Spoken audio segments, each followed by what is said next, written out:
Hola. Bienvenido a Lexora. Aquí encontrarás contenido diseñado especialmente para estudiantes de derecho como tú. En este canal, hacemos que estudiar sea más simple y efectivo, con clases cortas, claras y completas, basadas en los planes de estudio más importantes de México. Suscríbete, dale like y acompáñanos en este viaje para dominar el derecho. En esta clase, vamos a ver la garantía de las obligaciones en el derecho romano. A lo largo de nuestras clases anteriores, hemos explorado el concepto de obligación en el derecho romano, entendida como el vínculo jurídico que une al deudor con el acreedor, obligándolo a cumplir con una determinada prestación. Este vínculo no se limitaba a una mera relación entre personas, sino que representaba una estructura jurídica con elementos bien definidos. Recordemos que en toda obligación intervenían tres elementos esenciales: los sujetos, que eran el acreedor y el deudor; el objeto, que consistía en la prestación debida; y el vínculo jurídico, que dotaba a la relación de fuerza obligatoria. Sobre esta base, los romanos construyeron una serie de clasificaciones destinadas a organizar y entender mejor la naturaleza de las obligaciones. Así, analizamos las obligaciones según sus sujetos, según su objeto, y según su vínculo jurídico. Cada una de estas clasificaciones nos permitió comprender con mayor precisión las obligaciones en el derecho romano. Sin embargo, aún queda un aspecto fundamental por abordar: la garantía de las obligaciones. Dado que toda obligación implicaba un deber de cumplimiento por parte del deudor, era necesario contar con mecanismos que aseguraran su ejecución efectiva.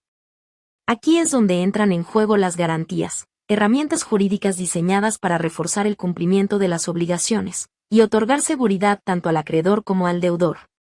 Para los romanos, la noción de garantía estaba estrechamente vinculada con la seguridad del cumplimiento de las obligaciones.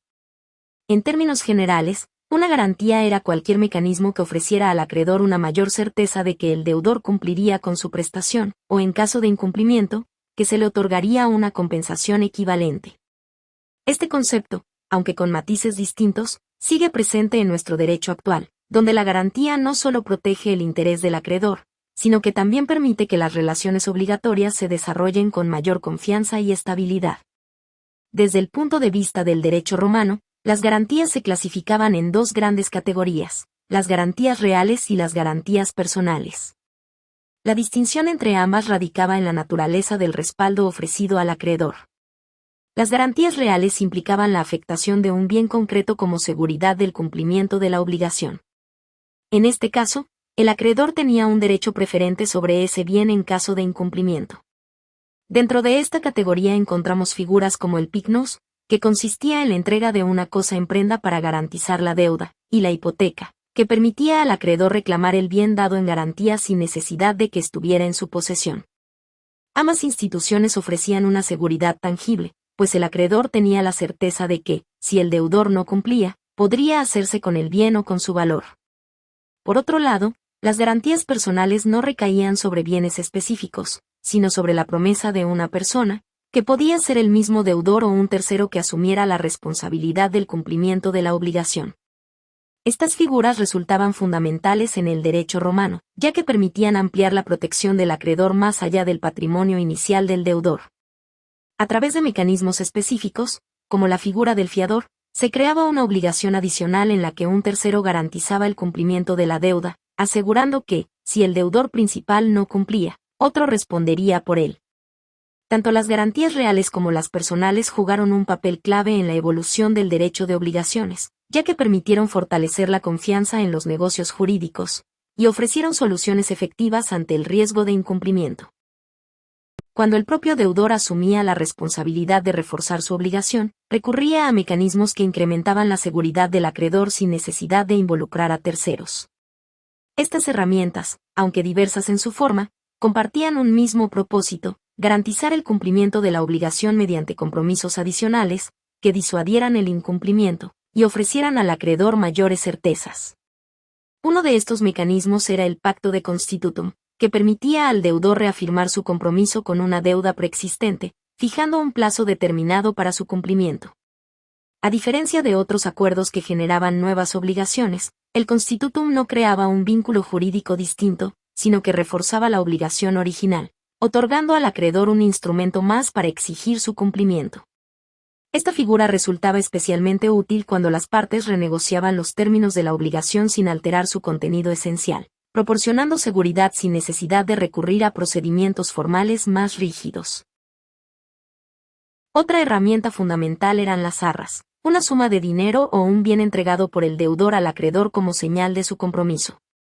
Su función era doble. Por un lado, fortalecían la obligación, ya que si el deudor incumplía, el acreedor podía retenerlas como compensación. Por otro, incentivaban la buena fe en la relación contractual, puesto que si el incumplimiento provenía del acreedor, éste debía devolverlas con una penalización adicional.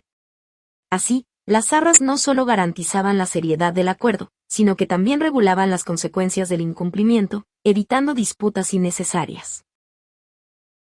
Junto a estas garantías encontramos la cláusula penal, una estipulación dentro del contrato que establecía una sanción específica en caso de que el deudor no cumpliera. Esta penalización, que podía consistir en una cantidad económica o en una prestación adicional, servía como un poderoso incentivo para el cumplimiento, ya que el deudor sabía de antemano que su incumplimiento acarrearía consecuencias determinadas. Además, desde la perspectiva del acreedor, la cláusula penal ofrecía una ventaja significativa, pues le permitía obtener una compensación, sin necesidad de iniciar un proceso judicial complejo, facilitando la ejecución de la obligación. Finalmente, en las etapas más arcaicas del derecho romano, el juramento desempeñó un papel relevante como garantía de las obligaciones. Se trataba de un compromiso solemne en el que el deudor, generalmente ante una divinidad, prometía cumplir con su deber. Aunque este mecanismo no otorgaba al acreedor una acción judicial específica para exigir su cumplimiento, tenía un fuerte peso moral y religioso, ya que se creía que el incumplimiento podía acarrear la ira de los dioses. Con el tiempo, a medida que el derecho romano evolucionó hacia un sistema más racional y menos influenciado por lo religioso, el juramento perdió su importancia como garantía jurídica, pero su uso persistió en ciertos ámbitos como un compromiso de honor. De este modo, las garantías personales provenientes del deudor representaban un conjunto de estrategias destinadas a reforzar la confianza en las relaciones obligatorias, adaptándose a las necesidades de cada época, y ofreciendo diferentes niveles de seguridad tanto en el ámbito patrimonial, como en el moral y social. Cuando el deudor no contaba con suficientes recursos para garantizar el cumplimiento de su obligación, la intervención de un tercero podía representar una solución efectiva para fortalecer la seguridad del acreedor. Estas garantías personales, ofrecidas por alguien ajeno a la relación obligatoria original, se basaban en la confianza y en la responsabilidad asumida voluntariamente por quien decidía respaldar al deudor. De este modo, el acreedor obtenía una mayor certeza de pago, al contar con otra persona sobre la cual recaía la responsabilidad en caso de incumplimiento. Uno de los mecanismos más relevantes dentro de esta categoría era la fianza, conocida en sus orígenes como esponsio. En este esquema, un tercero se comprometía a responder por la deuda del deudor, asumiendo la obligación de pagar en su lugar si éste no cumplía. La fianza proporcionaba una doble garantía al acreedor, pues le permitía dirigirse contra el fiador en caso de necesidad. Con el tiempo, el derecho romano desarrolló distintas modalidades de fianza, estableciendo diferencias según la forma en que el fiador respondía ante la deuda. Si la fianza era solidaria, el acreedor podía exigir el total de la obligación indistintamente al deudor o al fiador, sin necesidad de agotar primero las acciones contra el obligado principal. En cambio, si la fianza era subsidiaria, el fiador solo debía responder cuando el deudor no cumplía, convirtiéndose en una solución de última instancia.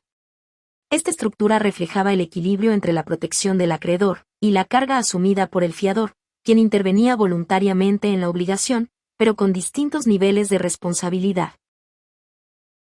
Otra figura clave en el ámbito de las garantías personales era el mandato de crédito, un instrumento basado en la intervención de un tercero, que solicitaba al acreedor conceder un crédito al deudor, bajo la promesa de asumir la obligación en caso de incumplimiento.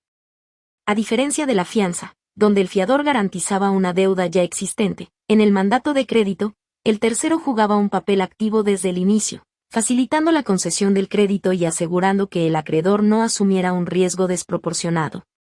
Esta figura era de uso frecuente en contextos comerciales, donde la confianza desempeñaba un papel esencial en la concesión de préstamos y financiamientos. Así, las garantías personales provenientes de un tercero no solo fortalecieron la estructura obligatoria en el derecho romano, sino que también permitieron ampliar las posibilidades de acceso al crédito y las transacciones económicas. Al contar con una persona adicional que asumía la responsabilidad, los acreedores se sentían más seguros al celebrar acuerdos, y los deudores podían obtener financiamiento, incluso cuando su solvencia no era suficiente por sí sola. Con esto concluimos nuestro estudio sobre la garantía de las obligaciones en el derecho romano. A lo largo de esta clase, hemos explorado los mecanismos mediante los cuales los romanos aseguraron el cumplimiento de las obligaciones, distinguiendo entre garantías reales y personales. Y así llegamos al final de esta clase. Espero que te haya sido útil y que ahora tengas una mejor comprensión de este tema. Si te quedaron dudas o tienes alguna pregunta, no dudes en escribirnos en los comentarios. Siempre estamos atentos para ayudarte y responderte lo antes posible. Recuerda que en nuestra página web, lexora.com.mx, encontrarás más recursos para complementar tus estudios.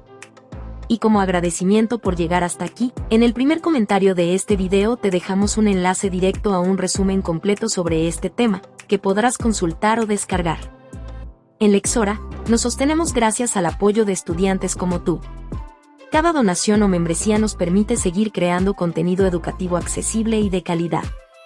Si puedes y quieres apoyar nuestro proyecto, seremos infinitamente agradecidos. No olvides suscribirte al canal, darle like a este video y compartirlo con otros estudiantes de Derecho. Tu apoyo hace una gran diferencia.